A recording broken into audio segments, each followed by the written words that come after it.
We've all heard the legend of El Dorado, the lost city of gold hidden deep in the Amazon. But what if I told you El Dorado wasn't a city at all? The real story is far more fascinating and reveals how a sacred ritual was twisted into one of history's greatest myths. It all begins with the Muisca people of modern-day Colombia. For them, gold wasn't money. It was a spiritual offering, a way to connect with the gods. Their most important ceremony happened when a new ruler, or Zepa, took power. This new chief would be covered from head to toe in shimmering gold dust. He'd then be taken on a raft to the middle of the sacred lake Guatavita. There, as a symbol of his divine right to rule, he would wash the gold off his body and cast precious offerings of gold and emeralds into the deep water. Todo Muisca.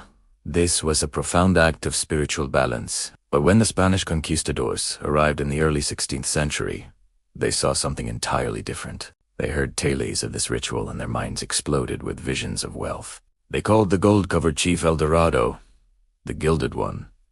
Fresh from conquering the gold-rich Aztec and Inca empires, the Spanish were primed to believe the Americas were overflowing with treasure. The idea of a man literally coated in gold wasn't a spiritual right to them. It was proof of an unimaginably rich kingdom, just waiting to be plundered. This cultural misunderstanding was the spark that lit the fire. Gold was everything to the Spanish Empire. It funded their wars, built their cities, and cemented their power. The lure of a land where gold was so common it was casually thrown into a lake. It was irresistible. As stories of El Dorado spread among soldiers and settlers, the details began to change.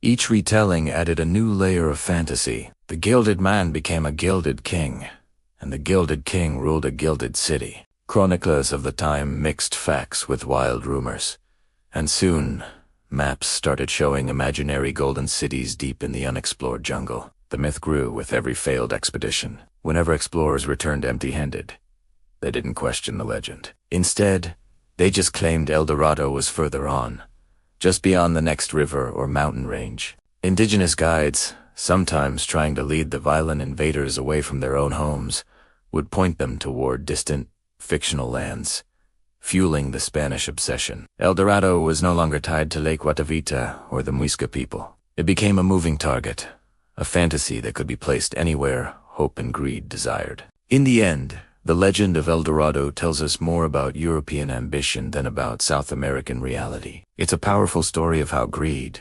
misunderstanding, and the relentless drive for empire can transform a sacred tradition into a destructive myth. What began as a ceremony of spiritual devotion was stripped of its meaning and remade into a symbol of endless material wealth, driving decades of violent conquest across a continent. The real treasure was never a city of gold, but the history that was lost in the search for it. Thanks for watching. If you found this journey into the past interesting, be sure to like this video and subscribe for more hidden histories.